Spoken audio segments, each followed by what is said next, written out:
Outbreak of world war one and its aftermath. So world war one எப்படி உருவாச்சு, அதுக்கப்புறம் என்ன ஆச்சுன்றது தான் இந்த லெசனில் பார்த்துட்ருக்கோம்.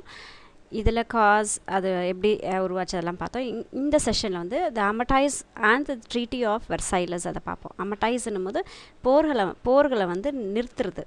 அதை நிறுத்துறதுக்காக இந்த ட்ரீட்டி ஒன்று போட்டாங்க, அக்ரிமெண்ட் ஒன்று போட்டாங்க, வெர்சைலஸ்னு அப்படின்ற அக்ரிமெண்ட் போட்டிருக்காங்க. ஸோ அது என்னன்றதை நம்ம இந்த செக்ஷனில் பார்க்கலாம். The Armistice and Treaty of Versailles.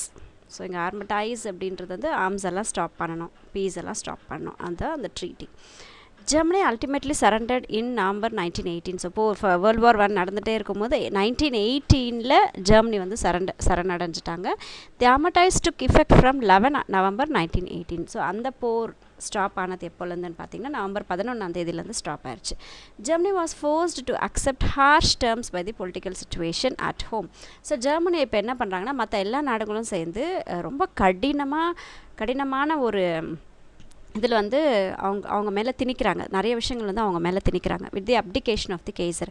அப்டிகேஷன் அப்படின்னா ரிசைன் பண்ணணும், கெய்சர் அப்படிங்கிறவங்கள ரிசைன் பண்ண வச்சு அந்த ஜெர்மனி மேலே இவங்க வந்து ரொம்ப ஹார்ஷான சில விஷயங்கள் வந்து சொல்கிறாங்க. The peace conference open in Paris in January 1919. So 1919 ஜான்வரியில் பீஸ் கான்ஃபரன்ஸ் தான் அமைதிக்கு உண்டான ஒரு கான்ஃபரன்ஸ் வந்து நடக்குது பாரிஸில். 2 months after the signing of the armistice. So 2 மாதம் கழிச்சு, இப்போ நவம்பர் 11 1918 தான் வந்து ஆர்மிடைஸ் சைன் பண்ணாங்க இல்லைங்களா. ஸோ அதுக்கப்புறம் 2 மாதம் கழிச்சு பீஸ் கான்ஃபரன்ஸ் அப்படின்றது ஒன்று நடக்குது. எல்லா நாடுகளும் ஒன்றா சேர்ந்து ஒரு கான்ஃபரன்ஸ் போடுறாங்க. ஸோ அது வந்து நடக்குது 2 மாதம் கழிச்சு. உட்ரோ வில்சன் யூஎஸ்ஏ சார்ந்தவர், Lloyd George prime minister of இங்கிலாண்டை சார்ந்தவர், and Clemenceau prime minister of France. So USA, England, France இந்த 3 நாடுகளை சேர்ந்த இவங்க played a very important part in the deliberations. So இந்த ஒரு ட்ரீட்டி சொல்கிறோம் இல்லைங்களா நம்ம, இந்த ஒரு பீஸ் கான்ஃபரன்ஸ் நடந்துச்சு, அதில் சில முடிவுகள் எடுத்தாங்க. அந்த முடிவுகளை தான் டெலிபரேஷன் சொல்கிறாங்க. ஸோ அதில் இவங்க 3 பேரும் முக்கியமான ஒரு பங்கு வந்து வகிக்கிறாங்க. Faced with threat of a renewed war, the Germany government was forced to agree to terms. So கண்டிப்பாக வந்து இந்த போர் வந்து ஸ்டார்ட் ஆகிருப்போது, ரெனியூட் அப்படின்னா ஸ்டார்ட் ஆகிருப்போது அப்படிங்கிற ஒரு பயத்தினால ஜெர்மனி கவர்மெண்ட் வந்து இவங்க எல்லாரும் சேர்ந்து என்ன பண்ணுறாங்கன்னா இவங்க சொல்லக்கூடிய இந்த டேர்ம்ஸ் அண்ட் கண்டிஷனுக்கு அக்ரி பண்ண வச்சாங்க, ஒத்துக்க வைக்கிறாங்க. என்னெல்லாம் அவங்க சொல்கிறாங்க அப்படின்றது வருது. On 28 June 1919 the peace treaty was signed in the Hall of Mirrors at Versailles அப்படிங்கிற ஒரு இடத்துல, ஹால் ஆஃப் மிரர்ஸ் அப்படிங்கிற ஒரு பிளேஸில் இந்த அமைதிக்கு உண்டான ஒரு ட்ரீட்டியை வந்து சைன் பண்ணுறாங்க. 28 June 1919 நடக்குது இந்த விஷயம். ஸோ ப்ரொவிஷன்ஸ் ஆஃப் ட்ரீட்டி, இந்த ட்ரீட்டியில் இவங்க சைன் பண்ண இந்த அக்ரிமெண்ட்டில் என்னெல்லாம் டேர்ம்ஸ் அண்ட் கண்டிஷன்ஸ் இருந்தது அப்படின்னா, Germany was found guilty of starting the war. So Germany தான் வந்து இந்த போர் ஸ்டார்ட் ஆகிறதுக்கு முக்கியமான காரணம் வந்து ஜெர்மனி தான் சொல்லிட்டு அவங்க மேலே பழி விழுந்தது. And therefore was to pay reparations for the losses suffered. So அதனால் இவங்க தான் போர் ஆரம்பித்ததுனால போர்க்காலத்தில் நடந்த எல்லா லாஸும் வந்து இவங்க தான் வந்து காம்பன்சேட் பண்ணணும், அதை வந்து சரி கட்டணும் அப்படின்னு சொல்லிட்டு அவங்க மேலே ஒரு டேர்ம்ஸ் வந்து போடுறாங்க. The reparation commission set up for deciding the compensation. So இப்போது அதுக்குன்னு ஒரு கமிஷன் அமைக்கிறாங்க, எவ்வளோ காம்பன்சேஷன் வந்து இவங்க கட்டணும், எவ்வளோ பணம் வந்து இவங்க செலுத்தணும்னு சொல்லிட்டு அதுக்கு ஒரு கமிஷன் ஃபார்ம் பண்ணுறாங்க. அவங்க தான் வந்து இந்த காம்பன்சேஷன் எவ்வளோ கொடுக்கணும்னு சொல்கிறாங்க. எவ்வளோ டிசைட் பண்ணுறாங்கன்னா 6,600 மில்லியன் பவுண்ட்ஸை வந்து பே பண்ண சொல்கிறாங்க. இதை நீங்கள் இன்ஸ்டால்மெண்ட்டில் கூட பே பண்ணுங்கள் அப்படின்னு பெருந்தன்மையாக விட்டு கொடுக்குறாங்க. ஸோ 6,600 மில்லியன் பவுண்ட்ஸ் வந்து ஜெர்மனி கொடுக்கணும் அப்படின்னு சொல்லி ஒரு ட்ரீட்டி போடுறாங்க. All central powers was directed to pay war indemnity. Central பவர்ஸில் இருந்த அந்த குரூப்பில் இருந்த அவங்களுக்கு எல்லாருமே வந்து காம்பன்சேஷன் பே பண்ணணும் அப்படின்ற ஒரு ரூலை வந்து கொண்டு வராங்க. The German army was to be limited to 1 lakh men. So German ஆர்மியில் வந்து 1,00,000 ஆட்கள் மட்டும்தான் இருக்கணும், அதுக்கு மேலே வச்சுருக்கக்கூடாதுன்னு சொல்லிட்டு ஒரு லிமிட்டேஷன் கொண்டு வராங்க. Small navy was allowed. ஒரு சின்ன நேவி, அதாவது கடற்படை வந்து ரொம்ப சின்னதாக தான் வச்சுருக்கணும் அப்படின்னு அலோவ் பண்ணுறாங்க. But there were to be no submarines and no air force. ஆனால் சப்மரைன்ஸும் இருக்கக்கூடாது, ஏர்ஃபோர்ஸும் இருக்கக்கூடாது. நேவி இருக்கலாம் ஆனால் இதெல்லாம் இருக்கக்கூடாதுன்னு சொல்லிட்டு அவங்க மேலே திணிக்கிறாங்க. The union of Austria and Germany was forbidden. So ஆஸ்ட்ரியாவும் ஜெர்மனியும் ஒன்றா சேரணும் அப்படின்றத ஸ்டாப் பண்ணிட்டாங்க, ஒத்துக்கலை. And Germany was to acknowledge and respect the independence of Australia. அது மட்டும் இல்லாமல் ஆஸ்ட்ரியாவை வந்து தனியாக விட்டுறணும், அவங்களுக்கு வந்து இண்டிபெண்டன்ஸ் கொடுக்கணும் அப்படின்னு சொல்லிட்டு இந்த ட்ரீட்டியில் சொல்லியிருக்காங்க. Germany was forced to give up all the rights and titles over her overseas possessions the allies. So அது மட்டும் இல்லாமல் ஜெர்மனி எந்தெந்த இதெல்லாம் வச்சுருந்ததோ தன்னோட கையில், ஓவர்சீஸ்னும் போது அந்த கடலுடைய கண்ட்ரோல் எங்கெல்லாம் வச்சுருந்ததோ அதை அந்தந்த நாடுகளுக்கு கொடுத்துடணும் அப்படின்னு சொல்லிட்டு ஃபோர்ஸ் பண்ணுறாங்க. All German colonies became mandated territories under the League of Nations. So எல்லா ஜெர்மனி காலனிஸ் இவங்க அங்கங்கே ஆக்கிரமிப்புகள் வச்சுருந்தாங்களே, வெவ்வேறு இடங்கள்ல எல்லாம் ஆக்கிரமிப்பு வச்சுருந்தாங்களே, அது எல்லாமே இப்போ லீக் ஆஃப் நேஷன்ஸ் அப்படிங்கிற ஒரு குழுவுடைய கையில் வந்து இப்போ வந்துருச்சு, அவங்க கண்ட்ரோலுக்கு வந்துருச்சு எல்லாமே. Germany was forced to revoke the treaty of Brest-Litovsk with Russia and Bucharest, Bulgaria. So பல்கேரியாக்கிட்டையும் ரஷ்யாக்கிட்டையும் இப்போ ஒரு ட்ரீட்டி போடுறாங்க, ஒரு அக்ரிமெண்ட் போடுறாங்க. அது என்னென்னா, ரஷ்யாவோட போட்ட அக்ரிமெண்ட் பேர் வந்து Brest-Litovsk அண்ட் பல்கேரியாவோட போட்ட அக்ரிமெண்ட் வந்து Bucharest. Alsace Lorraine was return to France. So Alsace Lorraine அப்படிங்கிற இடத்த வந்து ஃப்ரான்ஸுக்கு ரிட்டர்ன் பண்ணிடுறாங்க. The former Russian territories of Finland, Estonia, Latvia and Lithuania were to be independent. So இந்த 4 நாடுகளை வந்து ரஷ்யன் டெரிட்டரிஸ்லேருந்து இண்டிபெண்ட்டாக விட்டுட்டாங்க. அதாவது சுதந்திரமாக அந்த நாடுகளை வந்து தனிச்சு விட்டுட்டாங்க. Northern Schleswig was given to Denmark and some small districts to Belgium. சில நார்தன் Schleswig மட்டும் டென்மார்க்கு கொடுத்துட்டு மீதி சின்ன டிஸ்ட்ரிக்ட் வந்து பெல்ஜியம்க்கு கொடுத்துட்டாங்க. Poland was recreated with a corridor to the Baltic containing the German port of Danzig. So இப்போ போலண்டை வந்து recreate பண்ணுறாங்க. ஏற்கனவே இருந்ததை வந்து ரீக்ரியேட் பண்ணி அந்த பால்டிக் அப்படிங்கிற ஒரு இதோட ஜெர்மனியோடைய போர்ட், அது பால்டிக் காரிடாரை வந்து ஜெர்மனி போர்ட் டான்சிங்கோட இப்போ அதை வந்து ரீக்ரியேட் பண்ணுறாங்க. Which was to be a free city under the auspices of League of Nations. So League of நேஷன்ஸுடைய கண்ட்ரோலில் அது ஒரு ஃப்ரீ சிட்டியாக இருக்கணும், அது டான்சிங் அப்படின்றது ஃப்ரீ சிட்டியாக இருக்கணும் அப்படின்னு சொல்லிட்டு ஒரு இது போடுறாங்க. அதுவுமே வந்து ஜெர்மனியோடைய போர்ட் தான். Rhineland was to be occupied by the allies. So Rhineland அப்படிங்கிற இடத்த வந்து அலைஸுக்கு கொடுத்துடணும், அந்த அலைஸ்க்கு வந்து கொடுத்துடணும் அப்படின்றாங்க. The area on the east bank of the Rhine was to be militarised. அதே மாதிரி அந்த ரைன் என்ற ரிவருக்கு ஈஸ்ட் பக்கமாக இருக்கக்கூடிய இதில் வந்து மிலிட்ரி கண்ட்ரோல் இருக்குது. அதில் அந்த மிலிட்ரி கண்ட்ரோலில் இருந்தது எல்லாமே டீமிலிட்டரைஸ் பண்ணிடணும், மிலிட்ரி கண்ட்ரோலில் அதை வச்சுக்கக்கூடாது அப்படின்ற மாதிரியான அக்ரிமெண்ட்ஸ் எல்லாம் வந்து இந்த ட்ரீட்டியில் எழுதியிருக்காங்க. President Wilson laid down his 14 points which was to be followed by the allies. So President Wilson என்ன பண்ணுறாரு அப்படின்னா 14 பாயிண்ட் வந்து கொடுக்குறாரு. எல்லா அலைஸ் நாடுகளும் இதை வந்து ஃபாலோ பண்ணணும்னு சொல்கிறாங்க. The most important one he highlighted was the need for a general association of nations. So முக்கியமான அவர் சொன்னக்கூடிய எல்லா பாயிண்ட்ஸும் 14 பாயிண்டில் ரொம்ப முக்கியமானது என்னென்னா, எல்லா நாடுகளும் சேர்ந்து ஒரு அசோசியேஷன் வச்சுருக்கணும் for the purpose of affording mutual guarantees of political independence. இது எதுக்கு அப்படின்னா, அவங்களுடைய நாடு அவங்கவுங்க பொலிட்டிக்கல் வைஸை வந்து இண்டிபெண்ட்டாக வச்சுருக்கிறதுக்கு இது யூஸ் ஆகக்கூடிய வகையில் இருக்கணும். And territorial integrity to great and small states like. So அது மட்டும் இல்லாமல் சின்ன ஸ்டேட்டோ பெரிய ஸ்டேட்டோ அதுக்கு உண்டான இன்டெகிரிட்டி வந்து கொடுக்கணுன்றதுக்காக அந்த ஒரு அசோசியேஷன் வந்து வச்சுருக்கணும் அப்படின்னு அவர் ஹைலைட் பண்ணி சொல்கிறாரு. One of his interesting points was an opportunity to Russia. So இன்னொரு இம்பார்ட்டண்ட்டான பாயிண்ட் ரஷ்யாவுக்கு சம்மந்தப்பட்டது என்னென்னா, for the independent determination of his own political development. So அவங்களுடைய பொலிட்டிக்கல் டெவலப்மெண்ட்டை அவங்களே வந்து முடிவு பண்ணிக்கலாம். And nations policy and assistance also of every kind that she may need or desire. So ரஷ்யாவுக்கு தேவையான எல்லா ஆசைகளும் தன்னுடைய எல்லா தேவைகளும் பார்த்திங்கன்னா அவங்களுடைய பாலிசிக்கு ஏற்ற மாதிரி அவங்க வந்து அமைச்சிக்கலாம் அப்படிங்கிற ஒரு விஷயத்தையும் இவர் சொன்னார் அவருடைய அந்த 14 பாயிண்ட்ஸில். So criticism of peace settlement. இப்போது இந்த பீஸ் செட்டில்மெண்ட் நடக்குது இல்லைங்களா, இந்த ட்ரீட்டி ஆஃப் வெர்சாய்லஸ் பண்ணாங்களா. ஸோ அதனை பற்றின ஒரு கிரிட்டிசிசம் வந்து இந்த இடத்துல இருக்குது. அதை என்னென்னு பார்க்கலாம். The defeated powers were absent from negotiations. So எந்தெந்த நாடுகளெலாம் வந்து தோத்துச்சோ அவங்களெல்லாம் வந்து புறக்கணிச்சிட்டாங்க. ஸோ அவங்களுடைய தேவைகள் என்ன, அவங்களுக்கு என்ன இருக்குன்றதெல்லாம் அவங்க கேர் பண்ணவே இல்லை. The peace settlement dictated one was based on the principle to the victor belong the spoils and the allies are the victors. So இந்த பீஸ் செட்டில்மெண்ட்னு இவங்ககிட்ட சைன் வாங்கினாங்க இல்லைங்களா, அது வந்து சொல்லப்பட்ட ஒரு விஷயம் என்னென்னா, ஒரு பிரின்சிபலை பேஸ் பண்ணியிருந்தது. அது என்னென்னா, விக்டர் பிலாங்ஸ் த ஸ்பாயில்ஸ். ஸோ யாரெல்லாம் வந்து ஸ்பாயில் பண்ணாங்களோ அவங்களுக்கு சம்மந்தம் அந்த Alice are the victors. So இங்கே யார் விக்டர்ஸ் அப்படின்னு பார்த்தீங்கன்னா, அலைஸ் தான் வந்து விக்டர்ஸ் அப்படின்னு சொல்கிறாங்க. Self determination was the principle. So சுய மரியாதை, இது அப்படின்றது தான் principle, which was one of the 14 points of Woodrow Wilson. So இந்த செல்ஃப் டிட்டர்மினேஷன் அப்படிங்கிற ஒரு பாயிண்ட் வந்து உட்ரோ வில்சன் சொன்ன 14 பாயிண்டில் ஒரு பாயிண்ட் வந்து இது ஃபார் ரீஸ்டோரிங் பீஸ். ஸோ அமைதியை கொண்டு வரதுக்காக அவர் சொன்ன ஒரு பிரின்சிபல் வந்து self determination apply to all the peoples except the Germany. இந்த இந்த செல்ஃப் டிட்டர்மினேஷன் அப்படின்றது அதை தனக்கு பிடிச்ச மாதிரி தன்னுடைய நாட்டை அமைச்சிக்கணுன்றதா செல்ஃப் டிட்டர்மினேஷன் இல்லைங்களா. ஸோ இதை வந்து ஜெர்மனிக்கு இல்லையாமா, ஜெர்மனிக்கு இல்லாமல் மற்ற நாடுகளுக்கெல்லாம் இது பொருந்தும், ஆனால் ஜெர்மனிக்கு மட்டும் இது கிடையாது. ஏன்னா அந்த மிலிட்ரி உள்ள வச்சுருக்கணும், அங்கே பேங்க்கில் இருக்கக்கூடிய மிலிட்ரி பீப்புள் எல்லாம் கூப்பிட்டு வந்துடணும், இந்த மாதிரி சில விஷயங்கள்லாம் போடும்போது அவங்களுக்கு அந்த உரிமையை வந்து கொடுக்கல. The reparation of 6,600 million pounds were beyond Germany's capacity to pay. So ஜெர்மனிக்கு கொடுத்தா அந்த காம்பன்சேஷன் பே பண்ணாங்க இல்லைங்களா, அந்த காம்பன்சேஷன் வந்து இவங்களால கட்ட முடியாத ஒரு சூழலில் வந்து ஜெர்மனி வந்து இருக்குது. Germany was weakened. So Germany போர்லேயே ஏற்கனவே ரொம்ப இழந்துட்டாங்க. ஸோ அவங்களுடைய பவர் வந்து இப்போ ரொம்ப வீக் ஆகிடுச்சு, பொலிட்டிக்கலி அண்ட் எக்கனாமிக்கலி. பொலிட்டிக்கல் வைஸையும் அவங்க வீக் ஆகிட்டாங்க, பண விஷயத்துலையும் அவங்க ரொம்பவே வீக் ஆகிட்டாங்க. But instead of having the large Russian and Austro-Hungarian empires on her eastern frontier, she was now bordered by small weak and new states. So northern பக்கம் eastern பார்டரில் அவங்களுக்கு என்னெல்லாம் இருந்தது அப்படின்னு சொல்லி பார்த்தீங்கன்னா, ரஷ்யனும் ஆஸ்ட்ரியா ஹங்கேரியா அவங்களுக்கு வந்து ஒரு பெரிய ஒரு இதாக இருந்தது, பெரிய ஒரு இதுவாக இருந்தது. ஆனால் அது வந்து இப்போ இல்லை.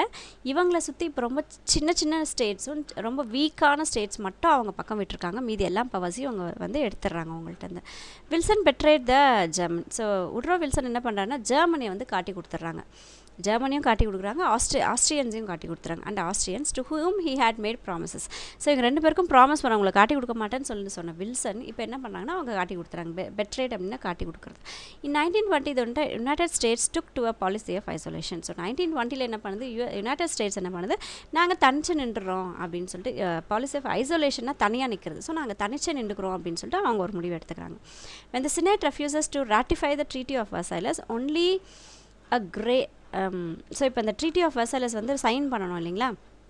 அப்போ வந்து சினேட் என்ன பண்ணுறாங்க அப்படின்னா ரெஃப்யூஸ் பண்ணுறாங்க, நாங்கள் இதில் சைன் பண்ண மாட்டோம்னு சொல்லிட்டு அந்த சினேட் அப்படிங்கிற ஒரு அமைப்பு வந்து இது வந்து சொல்லுது. அப்போ இவங்க என்ன பண்ணுறாங்கன்னா நாங்களும் தனியாக இருந்துடுறோம் அப்படின்னு சொல்லிட்டு இவங்களும் தனிச்சு நிற்கிறாங்க.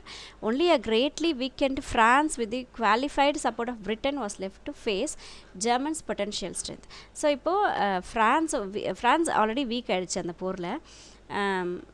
ஃப்ரான்ஸுக்கு யார் சப்போர்ட் பண்ணுறாங்கன்னு பார்த்தீங்கன்னா பிரிட்டன் சப்போர்ட் பண்ணுறாங்க. இவங்க ரெண்டு பேர் மட்டும்தான் இப்போது ஜெர்மனியோட சேர்ந்து சில விஷயங்கள் வந்து ஃபேஸ் பண்ணுற மாதிரியான ஒரு சூழல் வந்து இவங்களுக்கு கொண்டு வந்து விட்டுட்டாங்க US. Italy was much disappointed at the peace settlement. So இவங்க செஞ்ச இந்த அக்ரிமெண்ட்ஸ் எல்லாம் பார்த்திங்கன்னா இட்டாலி ரொம்ப டிஸப்பாயின்மெண்ட் ஆகிட்டாங்க. அவங்களுக்கு ஃபேவராக எதுவுமே நடக்கல, அதனால அவங்க ரொம்ப disappoint ஆகிடுறாங்க. Despite suffering heavily, she was given merely small places such as Trieste, Istria and South Tyrol. So நிறைய சஃபரிங்ஸ் வந்து இட்டாலி ஃபேஸ் பண்ணுச்சு, ஆனால் அவங்களுக்கு ரொம்ப சின்ன சின்ன நாடுகளை மட்டும்தான் அவங்களோட கண்ட்ரோலுக்கு கொடுத்தாங்க. The population of Europe was so mixed that it was impossible to draw up clear national frontiers with ethnic homogeneity. So இப்போ யூரோப்புடைய அந்த பாப்புலேஷன் வந்து எல்லாம் இப்போது யூரோப் ஃபுல்லாக மற்ற எல்லா நாடுகளும் ஒன்றா சேர்ந்து என்ன ஆச்சுன்னா மிக்ஸ் ஆகிட்டாங்க. இவங்களால அதை வந்து ரொம்ப கிளியராக இந்த பார்டரில் இவங்க அந்த பார்டரில் அவங்கன்னு சொல்லிட்டு அவங்களால கொண்டு வரவே முடியலை. ஸோ சேமாக இருக்கிற மாதிரியான ஒரு ஃபீலிங் வந்து வந்துச்சு, அதாவது ஹோமோஜெனிட்டி அப்படின்னா சேமாக இருக்க மாதிரி ஒரு ஃபீல் வந்து அந்த இடத்துல வந்துச்சு. ஃபைனலி த settlement created many national minorities within states. So ஒரு நாட்டுக்குள்ளேயே நிறைய சின்ன சின்ன மைனாரிட்டிஸ் வந்து அந்த இடத்துல கிரியேட் ஆக ஆரம்பிச்சிட்டாங்க. இந்த மாதிரி இவங்க பிரிக்கும் போது countries gave promises to respect the rights of minorities. So இந்த மாதிரி நிறைய மைனாரிட்டிஸ் ஒரு நாட்டுக்குள்ளே இருக்கும்போது அவங்களுக்குலாம் ரெஸ்பெக்ட் கண்டிப்பாக கொடுப்போம் அப்படிங்கிற ஒரு ப்ராமிஸ் வந்து அந்த நாடுகள் வந்து செஞ்சாங்க அந்த ட்ரீட்டியில். But often relations turn bitter. ஆனால் அடிக்கடி என்ன ஆகும்னா இவங்களுக்குள்ள சண்டைகள் வந்துக்கிட்டே இருக்க ஆரம்பிச்சிருச்சு. Separate treaties were drawn up and signed with the allies with Austria, Hungary, Bulgaria and Turkey. So இவங்க 4 நாடுகளோட என்ன பண்ணாங்கன்னா தனித்தனியாக ஒரு அக்ரிமெண்ட் வந்து வாங்கிட்டாங்க. The treaty with Turkey, so துருக்கியோட ட்ரீட்டி வந்து ட்ரீட்டி ஆஃப் செவரஸ் அப்படின்னு சொல்கிறாங்க.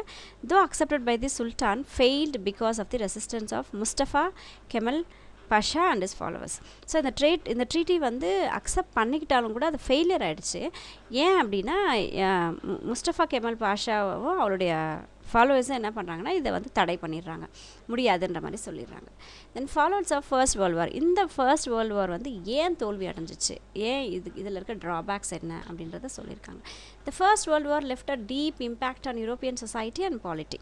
ஸோ இந்த ஃபர்ஸ்ட் வேர்ல்டு வார் என்னாச்சுன்னா இந்த ஐரோப்பியன் காண்டினென்ட்டில் இருக்கக்கூடிய அந்த சொசைட்டிலையும் அந்த அவங்களுடைய அரசியல் சம்மந்தப்பட்ட விஷயங்களையும் அவங்களுடைய அந்த நாடுகளோட பிரிப்பு நிறைய விஷயங்களை வந்து நிறைய பாதிப்புகள் ஏற்பட்டுருச்சு. Through conscriptions and through air raids, the war had involved and affected far more of the population than in the past. So இதுக்கு முன்னாடி ஏற்படாத ஒரு பெரிய ஒரு இழப்பு, மனித இழப்பு, பொருள் இழப்பு எல்லாமே வந்து இது நடந்துச்சு. ஏன்னா இவங்க ஏர்லேயும் வந்து ஃபைட் பண்ணிக்கிட்டாங்க, வாட்டர்லேயும் ஃபைட் பண்ணிக்கிட்டாங்க. அதனால் இது ஒரு பெரிய பேர் இழப்பை வந்து இவங்க சந்திச்சாங்க ஐரோப்பன் காண்டினென்ட்டில். In the whole of the previous century, from the Napoleonic Wars to Balkanic War of 1912-1913, Europe had lost fewer than 4.5 million men. So Napoleon வார்லேருந்து தொடங்கி பால்கன் வார் வரைக்கும் 1912 1913 வரைக்கும் நடந்த இந்த வாரில் அவங்க எவ்வளோ மக்களை இழக்கிறாங்க அப்படின்னு பார்த்தீங்கன்னா 4.5 மில்லியன் ஆண்களை வந்து அவங்க இழந்துட்டாங்க. ஆனால் இப்போது இந்த வேர்ல்டு வார் 1ல் 8 மில்லியன் ஆட்கள் வந்து இறந்துடுறாங்க 4 வருஷத்தில். while more than twice as many were wounded. அது மட்டும் இல்லாமல் இதுக்கு டபுள் மடங்குக்கும் மேலே, அதாவது 8 மில்லியன்னா இப்போ டபுள் மடங்குனா 16 மில்லியனுக்கும் மேற்பட்ட மக்கள் என்ன ஆகுறாங்கன்னா ஊண்டாயிடுறாங்க. அதாவது நிறைய காயங்கள் அடைஞ்சு இருக்காங்க. And many crippled for life. நிறைய பேருக்கு வந்து நிரந்தரமான ஊனம் வந்து ஏற்பட்டுச்சு. கை இல்லாமல், கால் இல்லாமல், கண் இல்லாமல், பல் இல்லாமல், அந்த மாதிரி நிறைய விஷயங்கள் வந்து ஏற்பட்டுருச்சு. Millions more had succumbed to the worldwide influenza in 1918. அது மட்டும் இல்லாமல் அந்த 1980 வார் முடிஞ்ச அந்த தருவாயில் பார்த்தீங்கன்னா இன்ஃப்ளூயன்ஸ் அந்த ஃபீவர்ன்ற ஒரு விஷயம் வந்து வேர்ல்டு ஃபுல்லாக வந்து பரவ ஆரம்பிச்சிச்சு. The outcome in all countries was imbalance between the sexes of shortage of men. So அது மட்டும் இல்லாமல் எல்லா நாடுகள்லையும் பார்த்தீங்கன்னா ஆண்களுடைய எண்ணிக்கை வந்து குறைய ஆரம்பிச்சிச்சு. ஏன்னா நிறைய மக்கள் வந்து மில்லியன் கணக்கான மக்கள் வந்து போரில் இறந்துட்டாங்க இல்லைங்களா. அதனால் ஆண்களுடைய எண்ணிக்கை வந்து ரொம்ப குறைவ ஆரம்பிச்சிச்சு. ஸோ அந்த செக்ஷுவல் இம்பேலன்ஸ் வந்து இல்லாமல் போயிடுச்சு பல நாடுகளில். Soldiers came to be placed above civilians. So இப்போ சாதாரண மக்களை விட இந்த போர் வீரர்கள் வந்து எல்லாரோட ஹை லெவலில் வந்து வச்சு அவங்க போட்டிருந்தாங்க. Aggressive war propaganda and national honour occupied central stage in the public sphere. So எல்லா பப்ளிக் இடங்கள்லையும் பார்த்தீங்க அப்படின்னா அந்த வார் ப்ரொபகண்டா, அப்புறம் தன்னுடைய நாடு தன் இனம் அப்படின்ற மாதிரி ஒரு ஹானர் வந்து ஏற்பட ஆரம்பிச்சிருச்சு. அதை பற்றி நான் தாட்ஸ் வந்து நிறைய உருவாக ஆரம்பிச்சிச்சு. Popular support grew in favour of dictatorship in state governance. So இப்போ வந்து டிக்டேட்டர்ஷிப்பை வந்து அது தனிப்பட்ட ஒரு லீடர் வந்து சொல்கிறத கேட்குற மாதிரியான ஒரு விஷயம் வந்து இங்கே ஸ்டார்ட் ஆக ஆரம்பிச்சிருச்சு. The war and its aftermath turned out to be a stirring period of history. So இந்த வாரம் அதுக்கப்புறம் நடந்த ஒரு விஷயம் எல்லாமே பார்த்திங்கன்னா வரலாறுலேயே ஒரு திருப்பி போட்ட மாதிரி ஒரு விஷயம். ஸ்டிரிங் பீரியட் அப்படின்னா வரலாறையே திருப்பி போட்ட ஒரு விஷயன்ற மாதிரி ஒரு விஷயம் வந்து ஆச்சு. The most striking of all was the rise and consolidation of the Soviet Union. So இது எல்லாத்துலேயே ரொம்ப ஸ்ட்ரைக்கிங்கான விஷயம் என்னென்னா சோவியட் யூனியனுடைய கன்சாலிடேஷனாக அது உருவானதும் தான் வந்து ஒரு பெரிய விஷயமா இருந்தது. USSR or the Union of Socialist and the Soviet Republic. So இதோடைய இணைப்பு இதோடைய ரைஸ் வந்து பெரிய ஒரு இம்பேக்டாக இருந்தது. As it was called. So அவங்கள அப்படி தான் கூப்பிட்டோம் இல்லைங்களா, சோவியட் யூனியன் தான் சொல்லுவோம். ஸோ யுஎஸ்எஸ்ஆர் நிறைய நாடுகள் ஒன்றா சேர்ந்த ஒரு கூட்டமைப்பு தானே சோவியட் யூனியன் இருந்தது. ஸோ இது வந்து ஸ்ட்ரைக்கிங்காக இருந்தது அந்த வேர்ல்டு வார்க்கு அப்புறம். The United States of America escaped all the troubles and the Western Europe had to prospered exceedingly in the post-war years. So இதில் ரொம்ப ஈஸியாக யுனைடெட் ஸ்டேட்ஸ் வந்து தப்பிச்சிட்டாங்க, எந்த தொல்லைகளில் இருந்து தப்பிச்சிட்டாங்க. ஆனால் மற்ற எல்லா வெஸ்டர்ன் யூரோப் கண்ட்ரீஸும் ரொம்பவே இந்த வார்க்கு அப்புறம் போஸ்ட் வார் இயர்ஸ்னால் வார் முடிஞ்சதுக்கப்புறம் பயங்கரமான இழப்புகள், பயங்கரமான சஃபரிங் வந்து அவங்க அனுபவிச்சாங்க. America entered the war as a debtor country, but it emerged as a money lender to the world in the aftermath of the war. So அமெரிக்க நாடு முதல்ல எப்படி இருந்தது அப்படின்னா கடன் வாங்கக்கூடிய நாடாக இருந்தது. ஆனால் போர் முடிஞ்சதுக்கப்புறம், ஃபர்ஸ்ட் வேர்ல்டு வார் முடிஞ்சதுக்கப்புறம் என்னாச்சு, உலகத்துக்கே கடன் கொடுக்குற அளவுக்கு அவங்க வந்து உயர்ந்துட்டாங்க.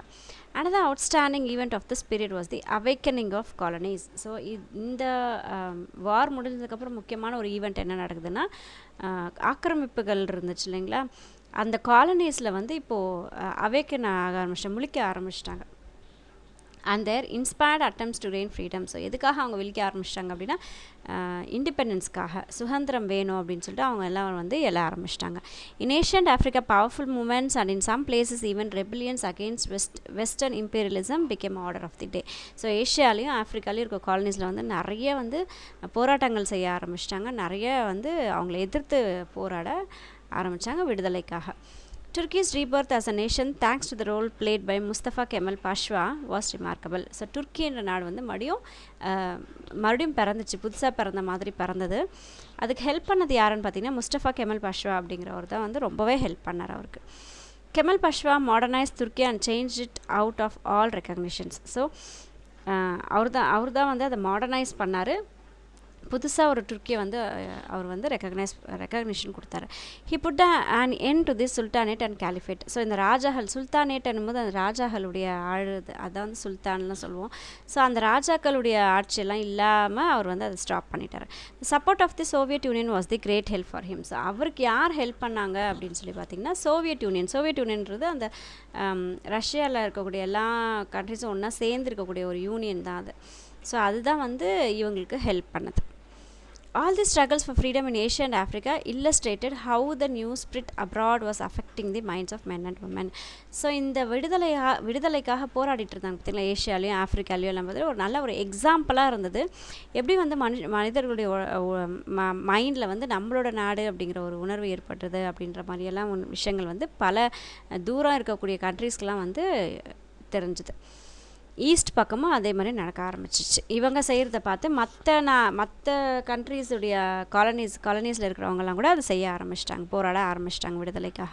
த war gave a great fillip to the women's movement in the West and East. West பக்கமும் ஈஸ்ட் பக்கமும் பெண்களுடைய அந்த மூமெண்ட்ஸ் ஆரம்பிச்சிட்டாங்க. போராட்டங்கள், பெண்கள் எதிர்த்து செய்யக்கூடிய விஷயங்கள் அந்த மாதிரியெல்லாம் வந்து செய்ய ஆரம்பிச்சிட்டாங்க. Impact on India. ஸோ இந்த வேர்ல்டு வார் 1னால் இந்தியாவில் என்ன நடந்துச்சு, அதோடைய தாக்கம் இந்தியாவுக்கு எப்படி இருந்தது அப்படின்றத இங்கே பார்க்க போகிறோம். The first world war has an significant impact on India. So ரொம்ப முக்கியத்துவம் வாய்ந்த ஒரு சேஞ்சஸ் கொண்டு வந்தது. Even the Europe was the main theatre of the war, fighting took place in other parts of the world as well. So மெயினாக போர் எங்கே நடந்ததுன்னா யூரோப் கான்டினென்ட்டில் தான் நடக்குது. ஆனாலும் உலகம் ஃபுல்லாக அங்கங்கே வந்து நடக்க ஆரம்பிச்சிச்சு. The British recruitedனா ஜாப் போடுறது, வேலை கொடுக்குறது, a vast contingent of Indians to serve in Europe, Africa and West Asia. So இங்கெல்லாம் வந்து போயிட்டு போர் செய்கிறதுக்காக நம்ம இந்தியர்களை வந்து சோல்ஜர்ஸை நியமிக்கிறாங்க. After the war the soldiers came back with a new idea which had an impact on Indian society. So போர் முடிஞ்சதுக்கப்புறம் நம்மளுடைய வீரர்கள் சோல்ஜர்ஸ் என்ன பண்ணாங்கன்னா ஒரு புது ஐடியாவோடு வராங்க நம்மளுடைய இந்தியன் சொசைட்டி மேலே. India contributed 230 million pounds sterling in cash. So இந்தியாவுடைய கேஷ் எவ்வளோன்னு பார்த்தீங்கன்னா 230 million pounds sterling அண்ட் ஒரு 125 million in loans. ஸோ அது மட்டும் இல்லாமல் 125 million pounds sterling வந்து லோனாக கொடுத்துருக்கு டுவர்ட்ஸ் வார் எக்ஸ்பென்சஸ். எதுக்காகனா போர் செலவுகளுக்காக கொடுத்து உதவி பண்ணியிருக்கு. India also sent war materials to the value 250 million. அது மட்டும் இல்லாமல் போர் கருவிகளுக்கு மட்டும் 250 million அளவுக்கு போருக்கு தேவையான விஷயங்கள் மெட்டீரியல்ஸை வந்து சப்ளை பண்ணுச்சு India. This cost enormous economic distress. So இவ்வளோ மில்லியன் கணக்கில் நம்மளோட பணம் எல்லாம் வெளியே போனதுனால நமக்கு நிறைய பண தேவைகள் பண பற்றாக்குறையெல்லாம் வந்து வர ஆரம்பிச்சிச்சு. வறுமை வந்து ஏற்பட ஆரம்பிச்சிச்சு. There was grain riot as poor people looted shops. So நிறைய விளைச்சல்கள்லாம் இல்லாமல் அதெல்லாம் வந்து திருட ஆரம்பிச்சிட்டாங்க மக்கள். கடைகளெல்லாம் போயிட்டு கடையில் போய் எல்லாத்தையும் எடுத்துகிட்டு வர அளவுக்கு மக்களுடைய வறுமை வந்து அங்கே அதிகரிச்சிச்சு. Towards the end of the war, India too suffered under the worldwide epidemic of influenza. அது மட்டும் இல்லாமல் உலகம் ஃபுல்லாக அந்த எபிடமிக் இன்ஃப்ளூயன்ஸா ஃபீவர் ஒன்று பரவ ஆரம்பிச்சிச்சு இல்லைங்களா, அந்த ஃபீவர் நம்ம இந்தியாவுக்கும் இப்போ வர ஆரம்பிச்சிச்சு. ஸோ அந்த சிம்பிள் பார்த்திங்கன்னா பவுண்ட் ஸ்டெர்லின் அப்படின்னு சொல்கிறாங்க. The war conditions led to the rise of human home rule moment in India. So இந்த வாருக்கு அப்புறம் தான் ஒரு மூமெண்ட் ஆரம்பித்தது நம்ம இந்தியாவில் என்னென்னு பண்ணால் ஹோம் ரூல் மூமெண்ட் அப்படின்றத நம்ம ஸ்டார்ட் பண்ணோம். The Congress was reunited during the war. So இப்போ காங்கிரஸ் ரெண்டாக பிரிஞ்சிருந்தது. வார் சமயத்தில் என்னாச்சு, இந்த ரெண்டாக பிரிஞ்சிருந்த காங்கிரஸ் வந்து ஒன்றா சேர்ந்துருச்சு. Western revolutionary ideas influence the racial nationalist and so the British try to suppress the national movement. So இப்போ வெஸ்டர்ன் பக்கம் வந்து என்னுடைய நாடு தான் பெஸ்ட்டுங்கிற மாதிரி அந்த போர் டைம்லலாம் அவங்க இது பண்ணிட்டு இருந்தாங்க பார்த்தீங்களா, அதெல்லாம் பார்த்து நம்மளுடைய நாட்டில் இருந்தக்கூடிய இந்தியன்ஸ் வந்து இது பண்ணதுனால பிரிட்டிஷ் எங்கே இவங்க வந்து இவங்களை எதிர்த்து இது பண்ணிடுவோம்னு சொல்லிட்டு என்ன பண்ணாங்கன்னா, இந்த மாதிரி நேஷ்னல் மூமெண்ட்ஸ் எங்கெல்லாம் நடக்குதோ, எங்கெல்லாம் இவங்களை எதிர்த்து நம்ம எல்லாம் செய்ய ஆரம்பிக்கிறோமோ அப்போல்லாம் நம்மளை வந்து அப்படியே அடக்கி ஆண்டுட்டாங்க. சப்ரஸ்னால் அடக்கிறது. பை பாசிங் ரெப்ரெசிவ் ஆக்ட், புது புது சட்டங்கள்லாம் நம்ம மேலே போட்டு நம்மளை வந்து அப்படியே அடக்கிட்டாங்க. International events too had their impact on India. அது மட்டும் இல்லாமல் இன்டர்நேஷ்னல், அதாவது எல்லா நாடுகளும் சேர்ந்து சில லாஸ் எல்லாம் போடும்போது அதோடைய இம்பேக்ட் நம்ம இந்தியா மேலேயும் நாடுகள்லையும் இருந்தது. Such as the revolution in Russia. So முக்கியமாக அதில் ஒரு இம்பாக்ட் எதிரான ரஷ்யாவில் நடந்த ஒரு revolution. The defeat of Turkey in World War I and the severe terms of Treaty of Sevres signed thereafter undermined the position of Sultan of Turkey as Caliphate. So துருக்கி வந்து அது வேர்ல்டு வார் 1ல் வந்து அழிக்கப்பட்டுருச்சு இல்லைங்களா.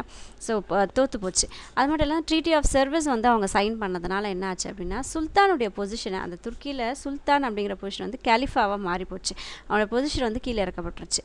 Out of the resentment was born the Caliphate movement. So அதனால் என்ன அங்கே start ஆகிடுச்சு அப்படின்னா, கேலிஃபேட் மூமெண்ட், கேலிஃபேட் ஒரு போர் மாதிரி ஒன்று, இது வந்து கேலிஃபேட் மூமெண்ட் ஒன்று ஸ்டார்ட் பண்ணாங்க. India and Indians had taken and active part in the war, believe that Britain would reward India's loyalty.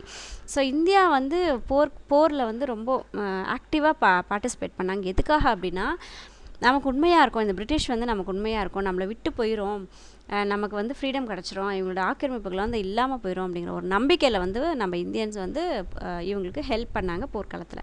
But only disappointment was in store. ஆனால் அவங்க சொன்ன எதுவுமே வந்து எந்த ப்ராமிஸும் வந்து நமக்கு அவங்க செய்யவே இல்லை. நமக்கு வெறும் டிஸப்பாயின்மெண்ட் மட்டும்தான் அவங்க வந்து கொடுத்தாங்க. Thus the war had multiple effects on Indian society, economy and politics. So இந்தியாவுடைய சொசைட்டிலையும் நம்மளுடைய வறுமையிலையும் நம்மளுடைய அரசியல் அமைப்பிலையும் பார்த்திங்கன்னா நிறைய மாற்றங்கள் வந்து இது ஏற்பட்டுருச்சு.